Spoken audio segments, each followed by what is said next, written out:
NASA's story usually gets told like a clean, polished tale of American ingenuity. Brilliant engineers, test pilots with nerves of steel, rockets clawing their way into the heavens, and a nation determined to beat the Soviets to the moon. But like most institutions built during the chaos of the 20th century, the real history is far stranger and messier and a lot more human than the official highlight reel. NASA itself was formally established in 1958, born from the earlier National Advisory Committee for Aeronautics, or NACA for short.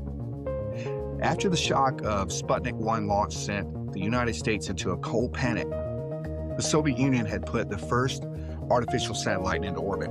And overnight, space became more than exploration. It became military, a theater, a technological warfare, and psychological dominance, all wrapped in patriotic branding.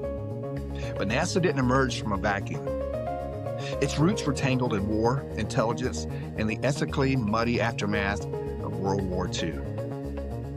One of the most important and controversial pieces of that puzzle was Operation Paperclip, a secret U.S. program that brought more than 1,600 Nazi German scientists, engineers, and technicians to America after the fall of Nazi Germany. The logic was brutally simple. Either the Americans got them or the Soviets would. Among the most famous recruits was Wernher von Braun, the rocket engineer behind the Nazi V-2 missile program. The V-2 wasn't just another weapon. It was the world's first long-range guided ballistic missile built with forced labor under extreme, horrific conditions. Thousands died manufacturing it. And yet after the war, von Braun was repackaged from enemy scientist into American visionary. He would go on to become one of the chief architects of the Marshall Space Flight Center and a central figure in developing the Saturn V rocket that powered all of the Apollo missions. That contradiction sits at the heart of NASA's origin story. Extraordinary achievement built partly on morally compromised foundations. America wanted the future, and it was willing to import pieces of a very dark past to get there. But while the engineering side of NASA's ancestry came from military science and wartime pragmatism, another thread running through early American rocketry was far less conventional, to say the least. Enter Jack Parsons, one of the founders of what would become the Jet Propulsion Laboratory, or JPL. Parsons was no ordinary scientist, a self-taught chemist and a rocket enthusiast. He helped pioneer solid rocket fuel technology and was very instrumental in early rocketry experiments in California. Without him, American rocket science likely would have developed much more slowly. But Parsons lived a double life that sounds almost too bizarre to be real. Outside the lab, he was deeply involved in the occult, particularly the teachings of Aleister Crowley and the religious philosophical system known as Thelema. Parsons became head of the California branch of Crowley's Ordo Templi Orientis, and his home in Pasadena became a magnet for artists, occultists, mystics, and fringe intellectuals. This wasn't casual dabbling in astrology or parlor tricks. Parsons took occult rituals seriously.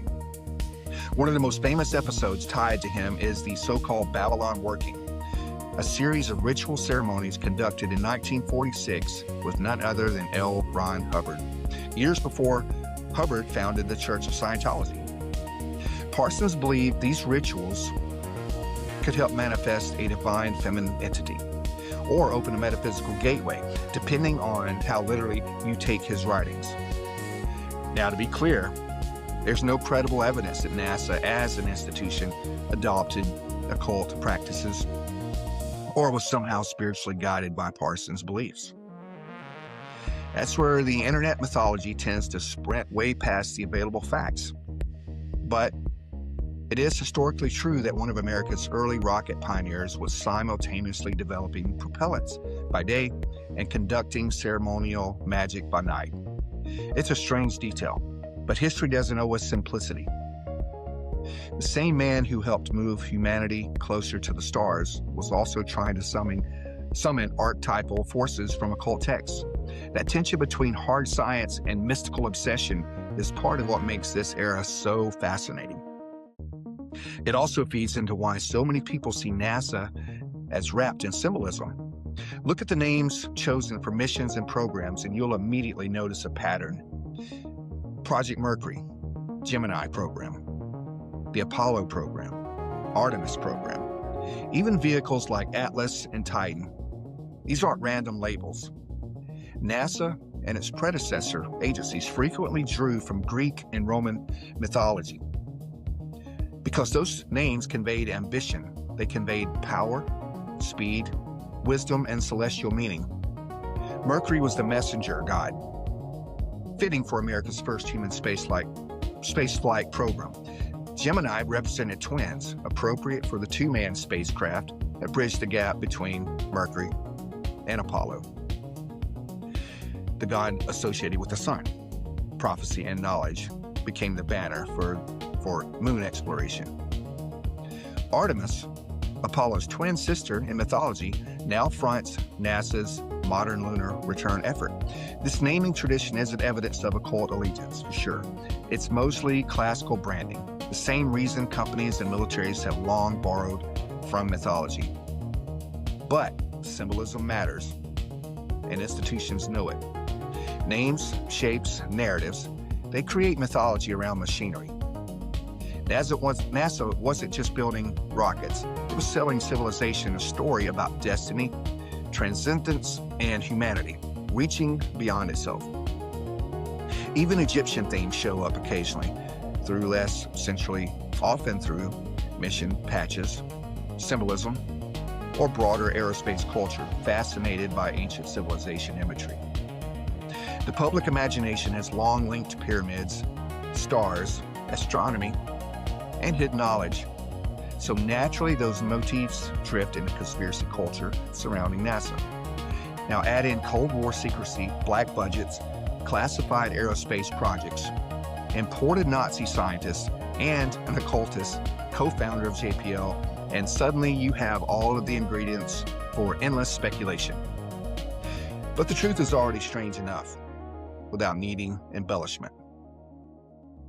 NASA is neither a purely noble scientific temple nor some cartoonishly sinister occult machine. It is a product of its time, born from war, accelerated by fear, staffed by geniuses and deeply flawed people, and wrapped in a mythology larger than itself.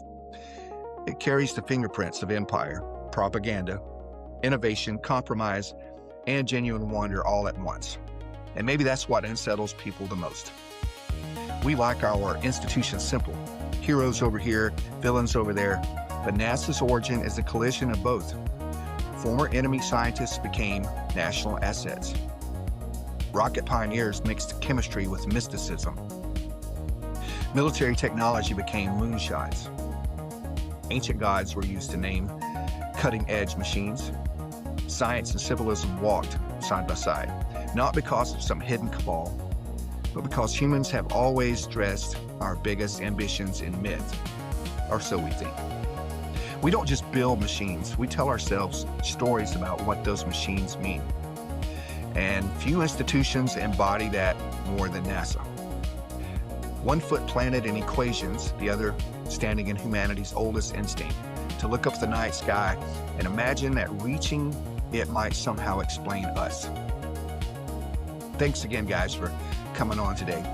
And next time, I think I'm going to go a little bit deeper into the government secret programs. All right, we'll talk soon.